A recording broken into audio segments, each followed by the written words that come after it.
저에게 2020년을 가장 행복하게 날마다 보낼 수 있는 방법과 날마다 가장 행복할 수 있는 선택을 할 수 있다면 무엇일까? 그런 기도와 함께 제게 응답을 주셨어요. 그래서 여러분들에게 그 응답을 나눌 수 있는 것이 너무 큰 기쁨이고 또 주님께서 행하시는 일이라고 싶습니다. 오늘 교회학교 선생님이 아이들에게 복음과 천국에 대해서 알려주고 싶었나 봅니다. 그래서 아이들에게 물었어요. 여러분 어떻게 하면 천국에 갈 수 있죠? 이렇게 물었답니다. 그러면서 아이들에게 구체적으로 묻기 시작했어요. 여러분 우리가 집과 차를 팔아서 하나님 앞에 다 헌금을 하면 그러면 천국에 갈 수 있나요? 아이들이 아니요 이렇게 대답을 했대요. 그러면 교회에서 날마다 살고 청소하고 또 교회를 깨끗이 치우고 정리하면 천국에 갈 수 있을까요? 아이들이 아니요 이렇게 대답을 했대요. 그러면 우리가 말도 잘 듣고 주위에 있는 아이들에게 사탕도 나눠주고 그리고 서로 사랑한다면 천국에 갈 수 있을까요? 아이들이 아니요 이렇게 대답을 했대요. 그렇죠, 여러분 아니죠? 금으로도 못 가고 돈으로도 못 가잖아요. 그러면 어떻게 천국에 갈 수 있을까요? 이 선생님은 내심 예수님을 믿는 사람들이 천국에 가요. 이런 대답을 듣고 싶었나 봐요. 그럼 여러분 어떻게 하면 천국에 가죠? 그랬던 한 남자아이가 5살짜리인데 이렇게 소리쳤대요. 죽어야 가요. 죽어야 가요. 우리에게 주님께서 참 많은 여러 의미들, 상황들을 주셨습니다. 그리고 우리에게 주님께서 이제 하루하루가 날마다 한 번도 살아본 적은 없지 않습니까? 하루만큼 우리가 더 깊어지고 혹은 하루만큼 우리가 더 의미를 되새기게 되니까 어제와 똑같은 일을 하고 있더라도 어제의 나와 지금의 나는 완전히 다른 사람이죠. 그런 의미에서 우리는 매번마다 선택을 하게 되고 그리고 그 선택의 끝에서 이제 2019년 마지막 날 그리고 2020년을 마주하고 있습니다. 정말로 중요한 거, 우리의 삶에서 정말로 중요한 것 한 가지를 잡으면 무엇을 잡을 수 있을까요? 날마다 새로운 삶을 누리기 위해서 주님께서 제게 도전하시고 붙잡게 하신 것은 우리가 우리에게 임한 죽음을 인정하는 겁니다. 죽음을 인정한다라고 이야기하면 여러분들 가운데에서는 그냥 뭐 그게 뭐야 이렇게 생각하시는 분도 계실 것 같아요. 근데 죽지 않으면 우리에게 부활도 없고 생명도 없어요. 그야말로 아무것도 아닙니다. 오직 죽은 사람들에게만 부활이 있거든요. 그런데 요즘 우리가 시쳇말로 이런 말들 참 많이 합니다. 더워 죽겠네, 추워 죽겠네, 힘들어 죽겠네, 심심해 죽겠네, 하다못해 웃겨 죽겠네, 배불러 죽겠네. 다 죽겠다 이야기를 많이 하잖아요. 그만큼 우리의 삶의 표현이 참 팍팍해지기도 했지요. 그리고 일반적으로 우리가 이야기할 때도 아휴 내가 죽어야지, 내가 이 순간을 지금 참아야지라는 표현으로 쓰이기도 합니다. 아유 내가 죽지 뭐 그냥 내가 죽었어. 마치 우리가 무슨 포카를 하고 그럴 때 이번 판은 내가 죽었어. 내가 한번 참아주지. 한번 넘어가 주지. 뭐 이런 정도의 죽음을 떠올리게 됩니다. 그런데 오늘 주님께서 우리에게 도전하시고 오늘 말씀을 통하여서 서로에게 약속하고자 하시는 죽음은 이런 종류의 죽음. 우리가 그냥 내가 한번 참는 것 혹은 내가 실제로 정말 힘들고 어려워서 죽음을 이르게 되는 것 이것과는 완전히 극단적으로 다른 반대쪽에 있는 행복한 죽음에 대해서 우리에게 이야기하고 계세요. 바울이 갈라디아 교인들에게 그리고 이야기했던 것이 무엇이냐면 자신의 죽음에 대해서 이야기하면서 모든 일, 연약함에 대해서 선포한 것입니다. 내가 그리스도와 함께 십자가에 못 박혔나니 그런즉 이제는 내가 사는 것이 아니다 라고 이렇게 고백한 것은 아이고 내가 이렇게 사역을 오랫동안 했으니까 이제 내가 죽어야지, 이제 내가 참아야지, 오늘까지 더 참아봐야지, 한 번 더 넘어봐야지 이런 식의 접근이 아니었습니다. 그가 말씀을 전하는 삶으로 살고 연약함이 여전히 있었고 관계가 힘든 일들이 있었지만 근데 그가 깨닫게 된 것이 무엇이냐면 내가 그리스도와 함께 십자가에 못 박혔다. 이것이 내가 이제 열심으로 해보고 내가 한계를 넘듯이 그렇게 일해보는 것을 여기서 이제 그만하고 내가 지금 그리스도와 함께 죽었다라는 것을 받아들여야 한다라는 고백이었습니다. 지난 12월에 교회와 또 여러 성도님들과 또 주님께서 앞으로 우리 가운데 행하실 일들을 놓고 기도하는 시간을 가졌습니다. 12월 첫째 주에 기도원에서 간절히 기도하면서 주님께서 제게 참 여러 생각들과 질문들 앞에 서게 해주셨어요. 그때 주님께서 제게 이 말씀을 주셨습니다. 제게 2016년 처음 우리 개척을 하기 시작할 때 12월에 주님이 제게 물으셨던 것은 제가 두려워하는 것에 대해서 물으셨어요. 말씀을 몇 번 드렸지만 1년 후에 2017년 12월에 아무도 남지 않으면 어떨까, 어떻게 될까, 그게 제게 참 두려웠거든요. 2016년 12월 시작하는 시점에서요. 근데 주님께서 1년이 지난 다음에 몇 명이 남는 것이 너의 목회의 성공과 실패를 좌지우지 않고 하나님께서 함께 하시는지에 따라서 저에게 있어서 제가 목회에 정말 훌륭한 열매를 맺었는지 아닌지를 주님께서 알게 될 것이다라고 말씀하여 주셨어요. 그게 제게 큰 능력이고 은혜였거든요. 그리고 그 즈음에 개척을 준비하면서 제게 주신 말씀이 3년에 대해서 말씀하셨어요. 교회가 개척되면 스스로 자란 것을 먹게 될 거야. 그리고 그 다음에도 역시 스스로 자란 것을 먹게 될 거야. 그리고 3년이 되면 너희들이 심고 거둔 것을 먹게 될 거야. 지난 3년 동안 저에게 있어서나 저희 교회에 있어서 참 놀라운 일들이 많이 있었습니다. 어디로 가야 할지 모르는 상황에서 기도하다가 태전동에 오게 되고, 그리고 처음에는 교회 설립 멤버를 구할 수 없어서 어떻게 해야 될지 고민하다가 지금은 굉장히 많은 성도님들과 함께 우리 교회의 미래를 놓고 다음 세대를 놓고 주님이 행하실 일을 놓고 기도하는 시기가 되었죠. 그리고 3년 지나서 이번에 주님께서 말씀을 하시는데 제게 뜬금없이 여러 생각들과 계기들을 허락하여 주셨어요. 내년 3월에 제가 개척교회 세미나 중에서 한 강의를 맡게 되어서 그 강의를 가지고 기도하게 되었는데 주님이 이렇게 물어보시더라고요. 그렇게 해서 개척했던 과정들을 생각해 보시면서 주님께서는 어떻게 하셨는지에 대해서 떠올리게 하셨어요. 주님께서는 어떻게 사역을 하셨지? 그래서 보니까 주님께는 분명한 메시지가 있으셨더라고요. 회개하라, 천국이 가까워왔다, 이런 분명한 메시지가 있었어요. 그런데 이 메시지는 예수님이 처음 전하신 메시지는 아니었습니다. 세례 요한이 먼저 전했습니다. 그럼에도 불구하고 예수님은 이 말씀이 세례 요한을 통하여서 먼저 선포되고 당신을 통하여서 온전히 보여지게 되고 사람들에게 확정하게 될 말씀이라고 분명히 알고 계셨어요. 또 예수님은 본인이 하나님께로부터 왔다는 것에 대한 확신도 있으셨습니다. 내가 하나님의 아들, 사랑하는 사람이라는 것에 대한 분명한 확신이 있으셨어요. 또 하나, 그분은 자신이 무엇을 해야 하는지 사명도 분명히 알고 있으셨습니다. 그리고 하신 일이 뭐냐? 그런 상황에서 하신 일이 뭐냐? 제자들 키우신 일이었거든요. 그런데 제게 주님께서 그 모든 일을 하시는데 3년을 오롯이 다 사용하셨습니다. 그래서 다시 질문해 보게 됐어요. 그 3년을 하신 다음에 그 다음에는 뭘 하셨나요? 예수님께서 십자가 지셨더라고요. 예수님께서 십자가 지시고, 그리고 예수님께서 십자가에서 돌아가심으로 말미암아 우리 가운데 그분이 말씀하신 부활이 실제가 되게 보여주셨어요. 그리고 약속하신 대로 성령님께서 이 땅에 오시고, 그리고 그 성령을 받은 사람들이 흩어져서 선교를 하게 되고, 그리고 흩어져서 선교한 사람들 역시 똑같이 교회를 만들고 그들 가운데 일하셨던 하나님의 일을, 하나님의 개입하심을 전하는 사람이 되었습니다.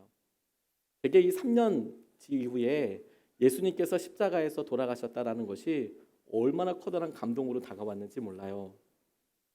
제게는 항상 마음속에 갈급함 혹은 부담감, 담임자로서 여러 성도님들을 위해서 기도하면서 날마다 새로움을 갈구하게 되었거든요. 오랜 기도 제목들을 같이 기도하면서 하나님, 이 가정이 정말로 해결되고 주님께서 응답하여 주셔서 변화가 있기를 원합니다. 날마다 기도하거든요. 하나님, 우리 교회가 날마다 성숙하게 되기를 원하고 날마다 주님의 뜰 아래서 자라나게 되기를 원합니다. 그렇게 날마다 기도했었거든요. 여러분들도 그렇게 기도하지 않습니까? 자녀들에 대해서 여러분들의 진로와 여러분들의 모든 일들을 통해서 변화되고 자라나기를 놓고 기도하지 않습니까? 그런데 그 끝이, 그 과정이 명확하게 보이는 경우들이 얼마나 있으신가요? 대부분의 경우가 우리가 얼마나 변했지, 어떻게 됐지, 이런 거 알게 되는데 시간이 참 많이 걸리더라고요. 제게는 그게 큰 마음의 부담으로 다가왔습니다. 그래서 내년에는 어떻게 우리 교회나 우리 성도님들이나 어떻게 날마다 새롭게 삶을 살 수 있을까? 그게 제일 큰 기도 제목이었는데 주님께서 제게 딱 한마디로 정리하셨어요. 내년에는 네가 십자가에서 죽는 거야. 근데 제게 이게 엄청난 해방처럼 여겨졌습니다. 아, 그렇구나. 내가 주님과 함께 이미 십자가에서 죽었구나. 그렇게 생각해 보니까 나의 죽음이 실제가 되는 것만 남았더라고요. 그래서 이제부터는 내가 뭘 하려고 하지 않고 주님께서 제 삶에서 하고자 하시는 일을 드러내기만 하면 되는 거구나. 제가 그게 너무 기뻐서요. 이렇게 예수 동행 일기에다 제가 써놨습니다. 12월 4일 수요일 새벽 12시 53분에 나는 내가 죽었다고 고백했다. 이렇게 적어놨어요. 제자훈련 통해서 저는 이 말씀 굉장히 많이 전했습니다. 많이 듣기도 하고요. 그런데 제가 알고 있던 말씀이 그게 제 삶에 실제로 통과해서 그것이 제 삶의 결론이 되게 하는 데에는 참 많은 계기들이 필요하던데요. 내가 잘 알고 있었던 이 말씀을 주님께서 오늘날 나에게 주신 거야 라고 내 삶의 중요한 기준과 의지할 반석으로 삼는 것은 전혀 다른 평가들을 가져오게 되는 것 같아요. 보통 사람들이요 생각조차도 안 해봅니다. 그런데 그 문제와 그런 일에 대해서 생각조차 안 해본 사람과 한 번이라도 생각해 본 사람은 결과가 엄청나게 달라요. 그런데 여러분 그것보다 더 놀라운 결과의 차이는 무엇인지 아세요? 그 일에 대해서 생각해 본 사람과 그 일을 실제로 해본 사람은 비교할 수 없을 만큼의 많은 차이가 나는 거예요. 그래서 그게 어떻다는 거냐? 그 일의 결론이 무엇이냐까지 알게 되는 것이 주님께서 우리의 삶에 놀랍게 맺게 하시는 열매인 것이죠. 내가 십자가에서 죽었어. 내가 예수님과 함께 죽었어. 언제? 우리가 세례받을 때 죽었어. 이렇게 고백하는 것을 알고 있는 것과 내 삶이 그것으로 인하여서 진짜로 변화되게 되고 내 삶이 그것의 유일한 기준이 되는 것은 어마어마한 기쁨이 된다는 것을 경험하게 됐어요. 이게 진짜 놀라운 능력인 거구나. 그리고 이것을 묵상하고 그래서 어떻게 하라는 말이냐. 그래서 이 말씀이 우리에게 어떻게 이루어지는 것이냐. 내가 그리스도와 함께 죽었다라는 것이 우리의 삶에 도대체 무엇을 하라는 말인가. 2020년도에 어떻게 하라는 말인가.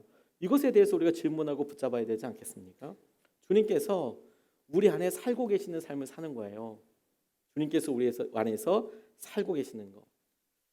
우리가 주님 안에서 죽었다라는 것은 아무것도 안 한다는 것이 아닙니다. 오히려 주님이 하시도록 내어드리고 주님이 느끼시는 대로 우리도 느끼고 주님이 하고 싶으신 일을 우리가 하겠다 그렇게 결단하는 것을 말해요. 주님 이젠 내가 죽었습니다. 내 뜻대로 하지 않겠습니다. 그런데 주님께서 내 안에 사십니다. 그러면 나는 죽었고 내 안에 사신 그 주님께서 하고 싶은 일을 내 삶에서 이루어 주십시오 라고 결단하는 거예요. 어려워 보이죠? 근데 여기에 놀라운 능력과 주님께서 우리에게 주신 행복한 삶 그리고 우리의 삶이 날마다 새로울 수 있는 비결이 있습니다. 우리 스스로가 지금까지 살아오면서 얼마나 많은 결단을 했습니까? 이렇게 살아야겠다. 우리가 부부 사이에도 자녀들에게도 직장에서나 돈을 버는 자리에서 얼마나 새로운 결단들을 많이 했습니까? 그래서 우리의 삶이 우리가 원했던 대로 변했나요? 그래서 우리의 삶이 우리가 원하는 목적대로 나아가게 되고 혹은 그렇게 자라나게 되었던가요? 그런 일은 많지 않았습니다. 아인슈타인이 우리에게 이런 이야기를 했어요. 이 사람이 표현한 대로 그대로 읽어드리면 미친 짓이란 매번 똑같은 행동을 반복하면서 다른 결과를 기대하는 것이다. 이런 표현을 했어요. 매번 똑같은 일을 하는데 이게 다른 일이 일어날 거야 라고 기대하는 게 그게 미친 짓이다 라고 이야기하더라고요. 그동안 우리가 열심히 살아왔죠. 열심히 해오지 않았습니까? 그런데 매번 똑같았다면 그러면 이제는 내가 하는 게 아니라 내 삶의 2019년까지 우리가 우리 뜻대로 해오고 우리 뜻대로 무언가를 이루려 했는데 여전히 힘들고 결과가 변함이 없다면 그러면 이제는 나에게서가 아니라 주님께서 이 일을 하시도록 내어드려야 한다라는 거예요. 내 안에서 계신 주님께서 내 안에서 사시도록 내 안에서 주님께서 살아계심을 계속 누리실 수 있도록 내가 나의 뜻을 내리고 주님께서 원하시는 대로 내가 나아가고 살겠습니다. 이렇게 이야기하는 거라는 거예요. 그런데 여러분 이런 말씀을 드리면 우리 가운데 오랫동안 신앙생활 하신 분들은 목사님 그것도 여러 번 해봤습니다 라고 이야기하시는 분들도 계실 거라고 생각이 들었습니다. 나는 죽고 예수로 사는 것에 대해서 왜 전에 안 해봤겠어요? 내 안에 그게 될 수 있도록 왜 기도 안 해봤겠습니까?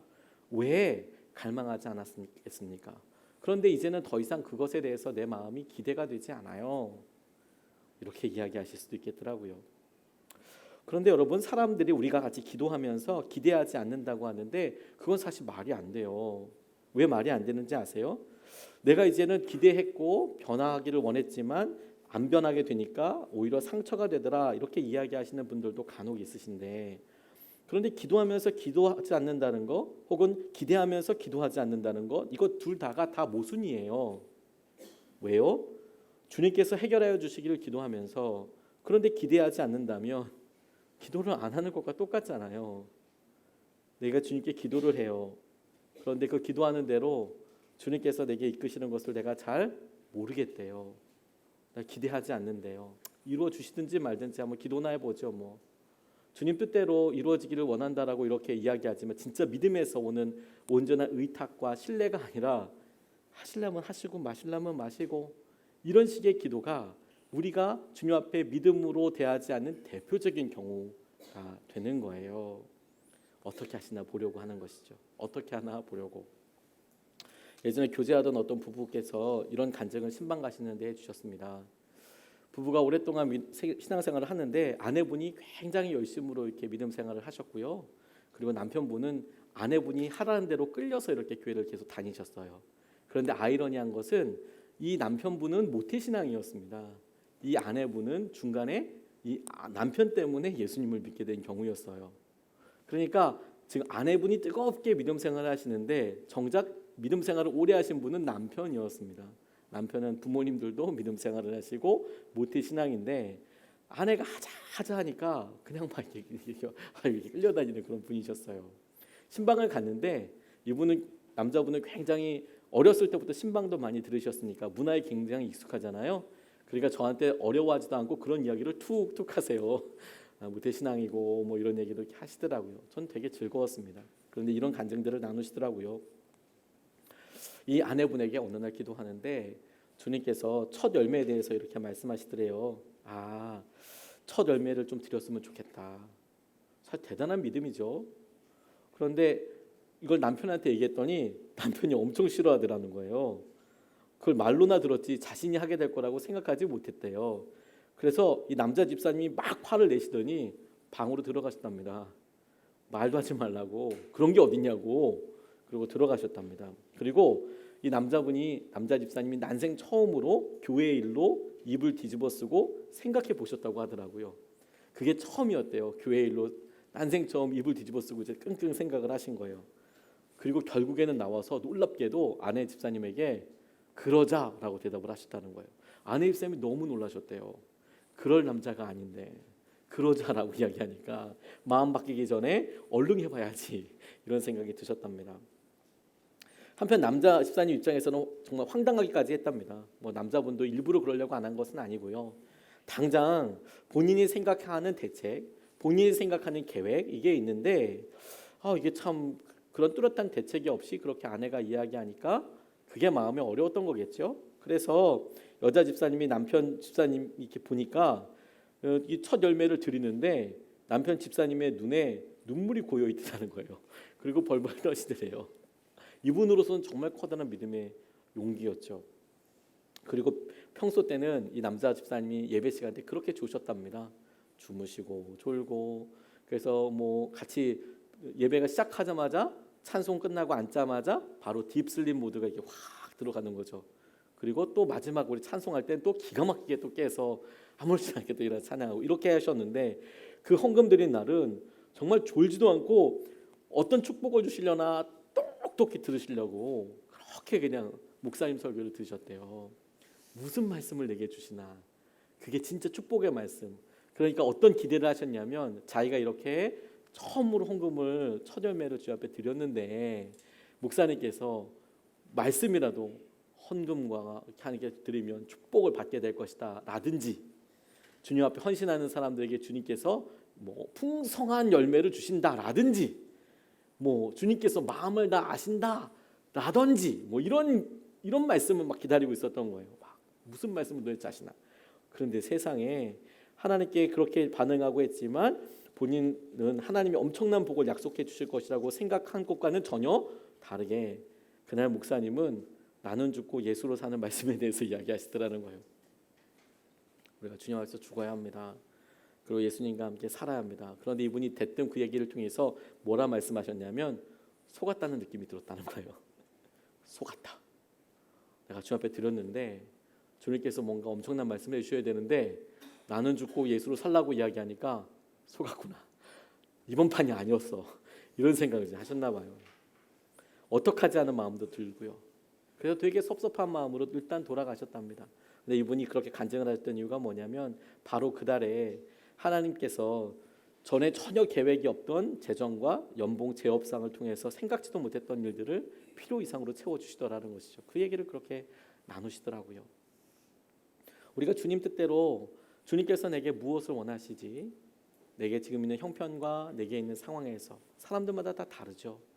그런데 주님 뜻대로 내 안에 주님께서 사시는 것이라, 내가 내 안에 주님께서 사시는 그 삶을 살겠다라는 것은 내 삶의 한 발짝이라도 주님께서 원하시는 일을 따라서 내가 순종하겠다. 그래서 그 순종을 통해서 주님께서 이끌어 주시는 것을 내가 누리겠다. 내가 그것을 믿음의 결론으로 붙잡겠다라는 결론을 우리가 갖는 거예요. 그게 주님께서 우리 안에서 사시는 삶입니다. 계속해서 이 본문 말씀이 우리에게 확정적으로 이야기하시는 것이 무엇이냐면, 그래서 우리가 이 육신 가운데 사는 것은 나를 사랑하사 나를 위하여 자기 자신을 버리신 하나님의 아들을 믿는 믿음 안에서 사는 것이다 라고 이렇게 말씀하고 계세요. 나를 위하여 자기 자신을 버리신 하나님의 아들을 믿는 믿음 안에서 사는 것, 하나님의 아들을 믿는 믿음 안에서 사는 것이다 이렇게 말씀하고 계세요. 이게 무슨 말일까요? 하나님의 아들을 믿는 믿음 안에서 산다. 이게 무슨 말일까? 저는 이것이 아주 쉽게 우리에게는 신뢰라는 표현으로 설명할 수 있겠다고 싶었습니다. 우리 믿음은 끊임없이 주님을 신뢰하고 다시 신뢰하기로 결정하는 과정이거든요. 다시 우리의 믿음은 주님을 신뢰하고 끊임없이 다시 신뢰하기로 결정하는 과정이에요. 그분이 이루실 거야. 그분이 행하실 거야. 이제 내 일에 주님이 하시는 일을 이제 보게 될 거야 라고 끊임없이 신뢰하고 신뢰하는 거예요. 그게 나를 위하여 자기 자신을 버리신 하나님의 아들을 믿는 믿음 안에서 사는 거예요. 하나님의 아들을 믿는 믿음이 있고요. 그 믿음을 또 안에서 사는 거예요.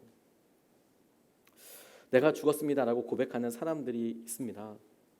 근데 이 사람들이 자신이 죽었는지 죽지 않았는지 고민들을 하세요. 그럼 거꾸로 이렇게 한번 질문해 보세요. 어떤 질문이냐면, 이미 죽음으로 처리된 사람들은 어려운 일을 만날 때 어떻게 고백할까요? 어떤 고민들을 할까요? 보통 내가 안 죽었나 봐. 내 마음 안에 여전히 마음에 분노가 있고 내가 여전히 이것을 참으려고 그러면 어렵네, 힘드네. 나 안 죽었나 봐. 나 여전히 사람들이 미워. 내 안에 주님께서 사신다고 했는데 내 마음속에 이런 감정이 있는 거 보니까 내가 예수님이 내 안에 계시는 것 같지 않아. 예수님이 나를 다스리시는 것 같지 않아? 라고까지 생각을 하세요. 근데 거꾸로 물어보면 돼요. 이미 죽음으로 자기가 처리된 사람들은 어려운 일을 만날 때 어떻게 고백할까요? 믿음으로 사라지는 걸까요? 여러분들 그런 사람들의 질문을 들으셨습니까? 혹시 이야기해 보셨습니까? 아니에요, 여러분. 내가 십자가에서 죽었습니다 라고 고백합니다. 속으로 해요, 속으로. 그리고 우리가 차이가 있다면 그게 실제가 될 때까지 기도해요. 내가 십자가 안에서 죽었습니다. 예수님과 함께 죽었습니다. 그것을 할 수 있는 이유는 그러면 곧 마음이 잦아들고 주님을 신뢰할 수 있게 된다는 것을 여러 번 경험했기 때문이에요. 그래서 말하지 않고 주님, 제가 죽었습니다. 그러니까 주님께서 내 안에 사신다. 내가 하나님의 아들을 믿는 믿음 안에서 산다 라고 이야기할 때 내가 주님을 신뢰하게 될 거야. 이 과정을 주님께서 우리에게 주시는 여러 어려움과 주님께서 우리에게 보여주신 여러 상황들이 있지만 그런 상황들 가운데 여전히 내가 주님을 신뢰하기로 결정하고 신뢰하기로 결단하고 이것을 계속 그냥 믿음으로 해가는 과정을 말하는 거예요. 그래서 주님을 신뢰할 수 있게 되는 것이죠. 이민교 선교사님이 하나님이 보낸 사람이라는 책에서 신학교도 나오지 않으셨는데 한 장로님께서 하신 유명한 말을 이렇게 이야기하셨어요. 뭐라고 이야기하냐면 그 장로님을 찾아오는 많은 목회자들에게 이 장로님이 오북환 장로님이라는 분인데 왜 말씀대로 안 사라지고 왜 주님 안에서 안 사라져요? 그러면서 이렇게 짧게 이야기하셨대요. 따라해 볼까요? 사라지면 사라진다. 사라지면 사라진다. 앞에 사라진다는요. 내가 사라지면, 내가 없어지면, 내가 사라지면, 그러면 사라진다.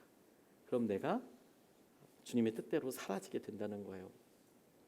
그러니 내가 예수 그리스도 믿고 내가 주님 안에서 산다라는 것은 끊임없이 내가 하려고 하는 것, 내가 원하는 욕심, 그것이 주님께서 원하시는 방향과 주님께서 내게 원하시는 것으로 되기 위하여 내가 사라지는 과정이에요. 그게 놀라운 것이죠.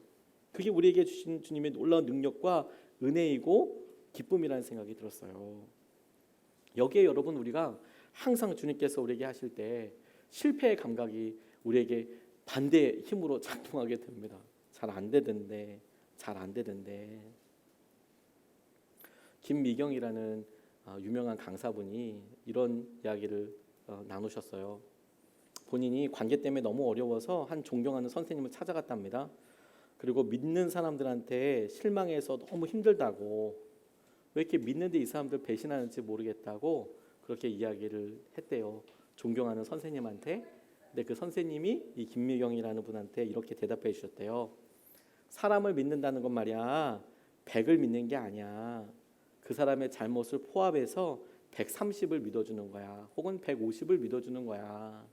그게 무슨 말이냐면 그 사람, 우리도 그 사람한테 잘한 게 100만 있는 게 아니라 잘못한 것도 30 있잖아. 50 있잖아. 잘못한 것도 있잖아. 그러니까 그 사람한테 내가 잘한 거 100만큼을 요구하는 게 아니라 내가 잘못한 것도 있으니까 더 크게 믿어주지 않으면, 잘못한 것까지 다 믿어주지 않으면 공평하지 않은 거야.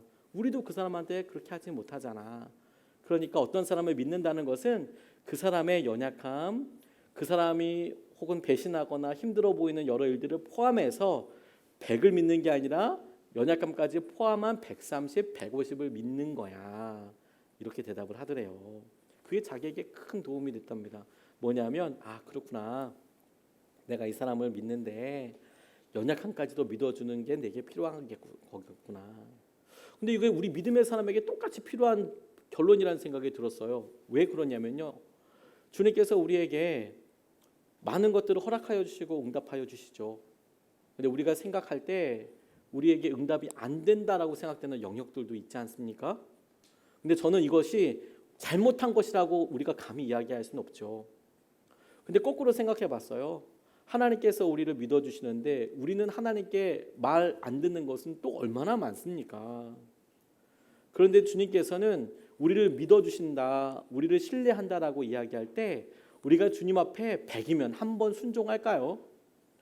근데 그 순종하는 모습, 주님 앞에 고백하는 그 모습을 통해서 우리가 순종하지 않는 여러 모습, 우리가 연약하고 좌절하고 낙담하는 것까지 포함한 모든 우리의 삶 전체를 주님께서는 우리를 믿어주고 계시잖아요.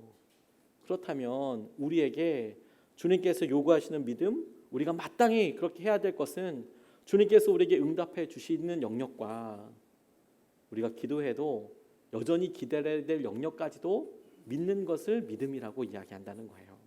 그걸 신뢰함이라고 이야기하는 것이죠. 가난해서 정규학교를 제대로 다니지 못했음에도 불구하고 미국의 역사를 통틀어서 가장 큰 영향력을 발휘한 인물이 있어요. 링컨이라는 사람입니다. 여러분 잘 아시죠? 링컨이 있습니다. 제 16대 대통령입니다. 근데 잘 아시다시피 대통령 자리에 오르기까지 이 사람 수없이 많이 떨어졌습니다. 여러 선거에 나갔는데 거의 다 낙방했어요. 근데 선거라는 것이 여러분 아시다시피 많은 사람들이 동원되지 않습니까? 혼자서만 나가는 게 아니고 팀이 있지 않습니까? 옛날에도 그랬습니다. 그러니까 그렇게 떨어질 때마다 얼마나 무참합니까? 그리고 자기 지역구라는 게 있어서요. 사람들 자기 다 알아요. 이 지역에서 나를 국회의원으로, 물론 미국에서는 하원의원으로, 상원의원으로 뽑아주세요. 이렇게 이야기하고 돌아다녔을 거 아니에요? 그러니까 사람들이 나를 다 알죠. 그런데 거기서 낙선을 하면 얼마나 창피하겠어요. 다 아는데 떨어졌다라고 이야기하면 그러면 당선 사례 야, 내가 당선해서 감사합니다라는 인사말은 참 좋은데 낙선 사례 내가 떨어져서 감사합니다. 이거 조금 힘들지 않겠습니까? 그런데 이 링컨이 이 낙선할 때마다 낙심한 것에 대해서 누군가를 원망하지 않았다는 거예요. 오히려 당당하게 거리에 나갔대요. 그리고 당선자를 발표하는 날 자신이 낙선되었다는 것을 알고는 음식점에 가서 가장 맛있는 음식을 배불리 먹었대요. 이발소에 가서 곱게 머리도 다듬고요. 길에서 만나는 사람들과 인사도 나눴대요. 근데 링컨의 밝고 당당한 모습에 주위 사람들 굉장히 당혹스러워했답니다. 근데 링컨은 항상 이렇게 이야기했답니다. 하나님께서 더 좋은 것을 예비하셨을 겁니다. 나는 그저 힘내면 됩니다. 이렇게 이야기했대요. 다시 하나님께서 더 좋은 것을 예비하셨을 것입니다. 나는 그저 힘내면 됩니다. 하나님께서 더 좋은 것을 예비하셨을 거예요. 나는 그저 힘내면 됩니다. 나는 그저 주님을 의지하면 됩니다. 나는 그저 주님께서 내 삶에서 주님을 신뢰하기로 한 이 결정이 우리 가운데 흔들리지 않고 계속해서 주님께서 어떤 상황과 어떤 환경 속에서도 주님을 신뢰하기로 결정하는 것.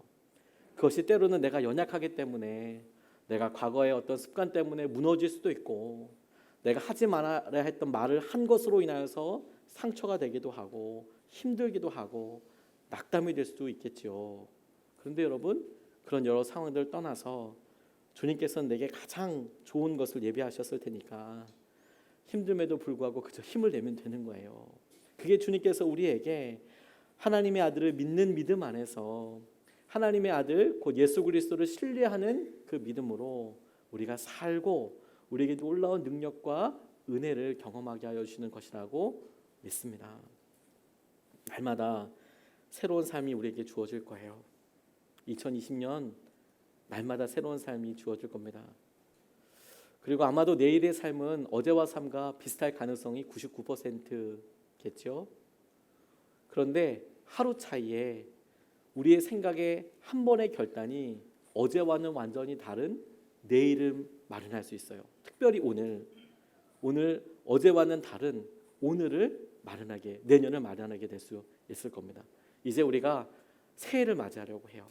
짧지만 잠깐 우리가 마음으로 준비하고 주님께서 행하시는 은혜를 우리가 좀 같이 볼 수 있으면 좋겠습니다.